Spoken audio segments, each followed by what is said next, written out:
Após viralizar um vídeo na sexta-feira onde o Sérgio Moro, supostamente em uma brincadeira, insinuava que o Gilmar Mendes venderia habeas corpus, a situação dele se complicou. Na segunda-feira, inclusive, a PGR formalizou uma denúncia contra o Sérgio Moro, que pede, inclusive, que em caso de condenação ele acabe perdendo o mandato de senador da República, e o ex-juiz parcial de Curitiba agora veio a público dizer que as falas foram tiradas de contexto. Mas eu quero falar com vocês aqui sobre tudo que aconteceu, porque diferente do que o Moro imagina, o buraco é muito mais embaixo, e a ironia do destino é que um subterfúgio apresentado por ele mesmo no pacote anticrime lá em 2019 foi utilizado pela Lindora Araújo como um dos elementos que pode levar o Moro à responsabilização. Bora falar um pouco mais sobre isso depois da vinheta.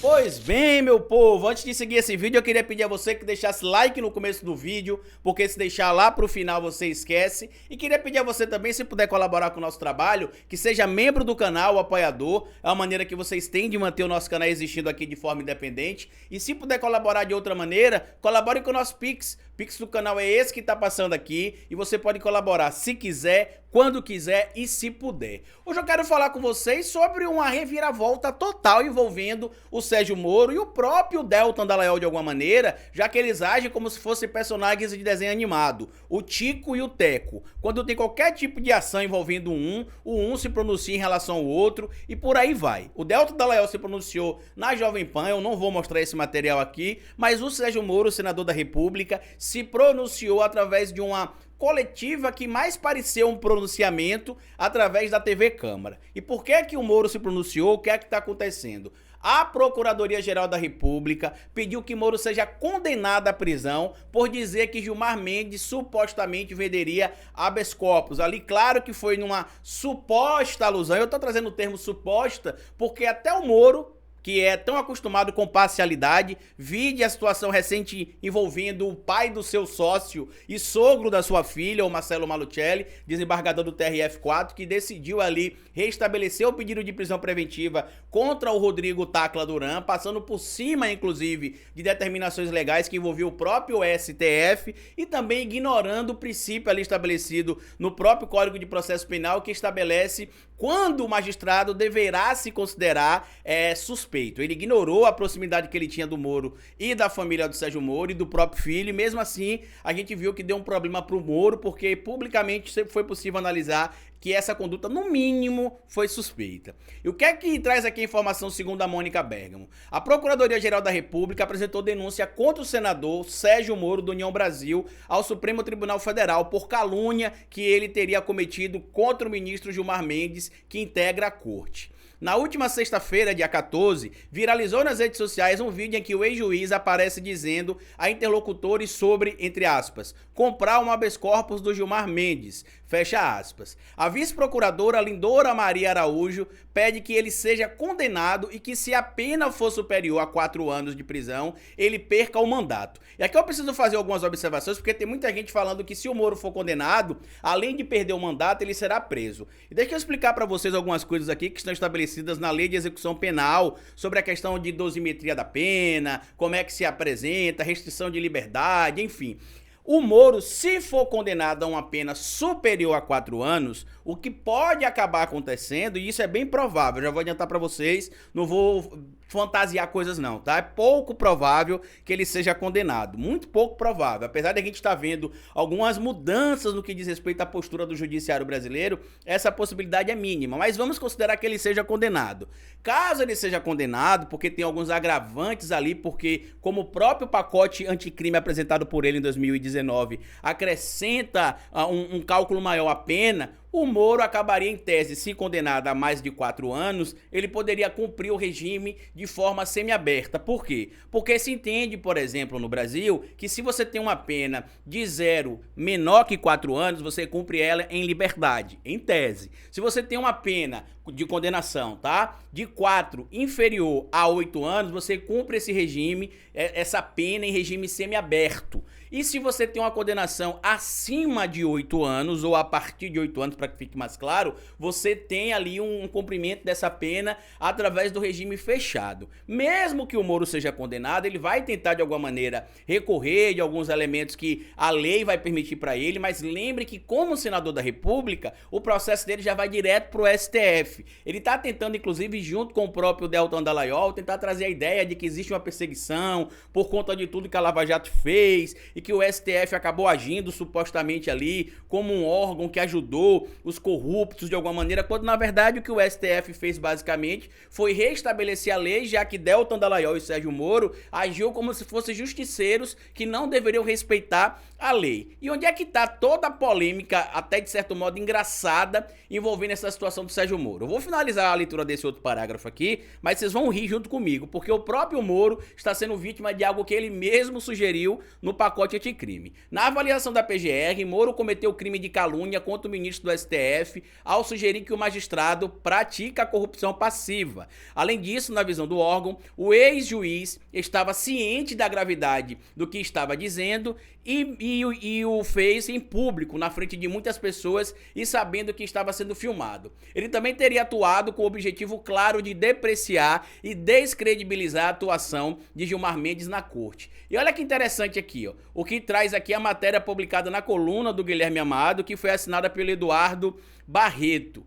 PGR usou pacote anticrime de Moro ao pedir prisão do ex-ministro. PGR citou o aumento da pena para a calúnia que virou lei graças ao pacote anticrime do Moro. E aí a Lindora Araújo traz lá o trecho, né, na denúncia, que diz o seguinte aqui, ó, no trecho apresentado por ela. E até interessante também falar sobre a Lindora Araújo, porque ela foi marcada ali durante o período do governo Bolsonaro, tanto ela quanto o próprio Augusto Aras, por passar pano em várias condutas envolvendo o clã Bolsonaro e aparentemente para tentar talvez ali se manter nos cargos ligados ali a figuras importantes da PGR, tá parecendo que tá tendo uma mudança na postura, tá? Esse trecho do pacote anticrime que está no Código Penal desde 2021 diz o seguinte, abre aspas, se o crime é cometido ou divulgado em quaisquer modalidade das redes sociais da rede mundial de computadores, aplica-se em triplo a pena. E onde é que está escrito isso, Carlito? No artigo 141, que fala das disposições comuns,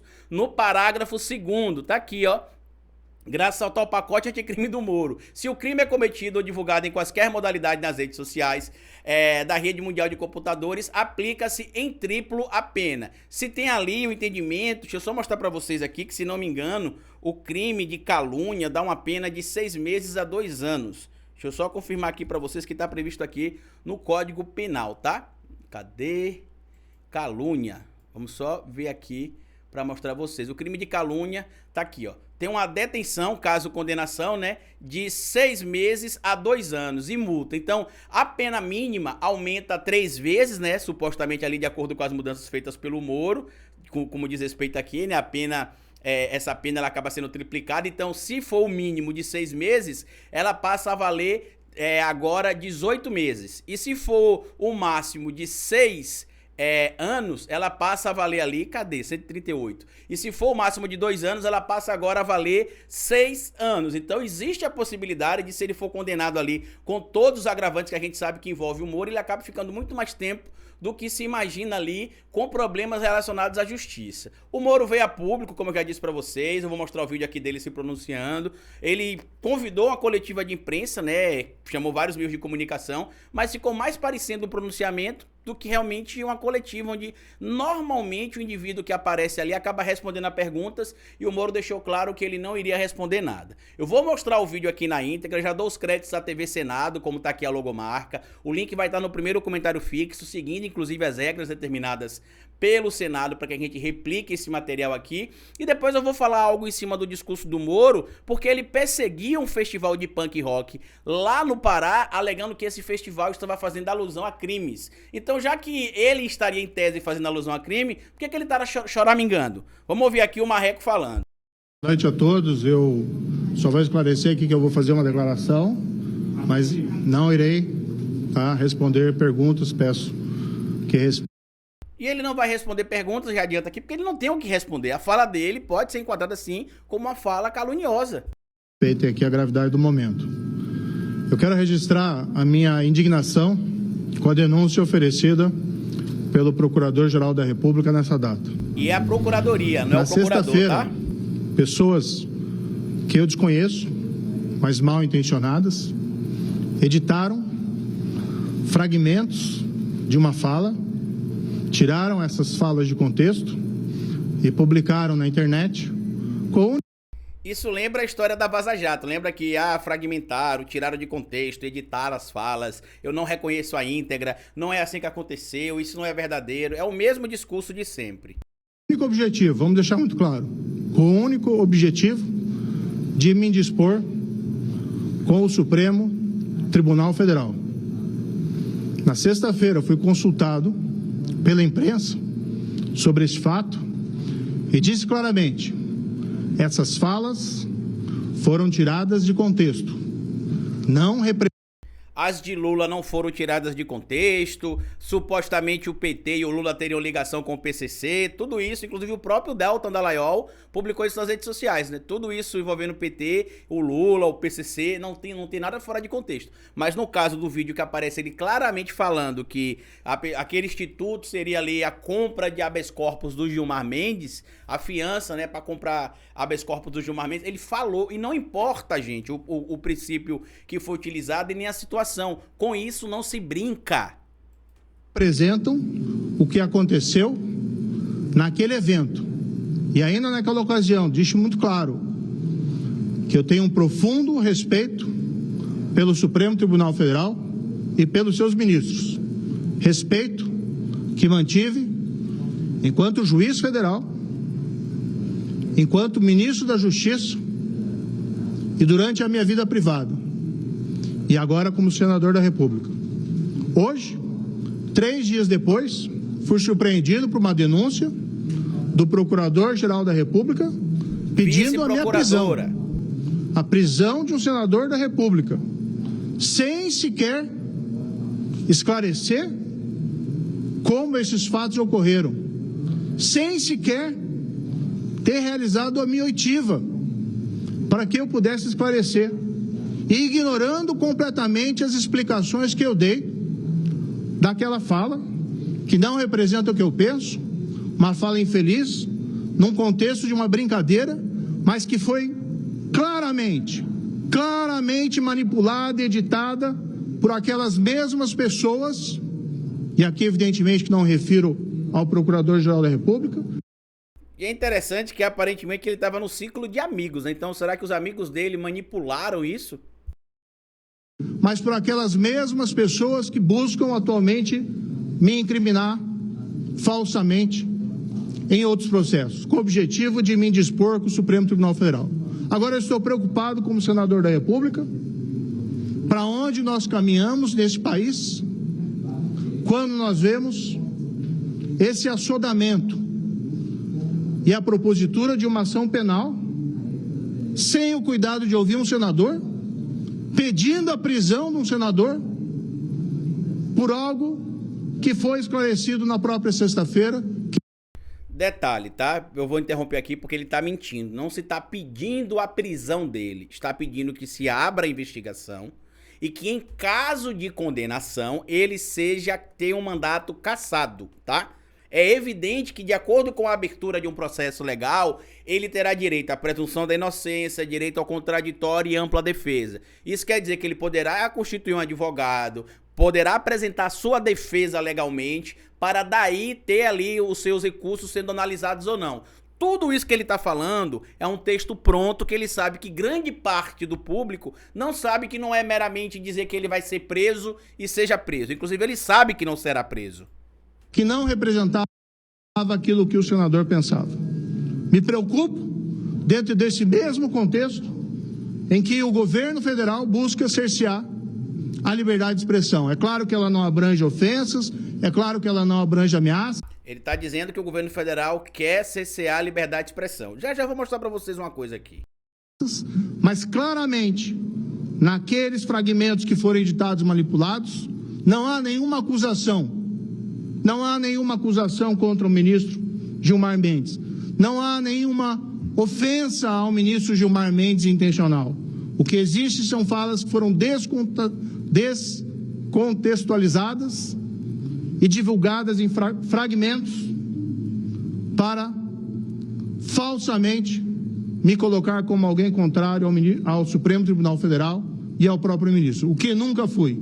Sempre quando falei do Supremo, critiquei o Supremo respeitosamente e elogiei o papel que o Supremo teve no passado no combate à corrupção.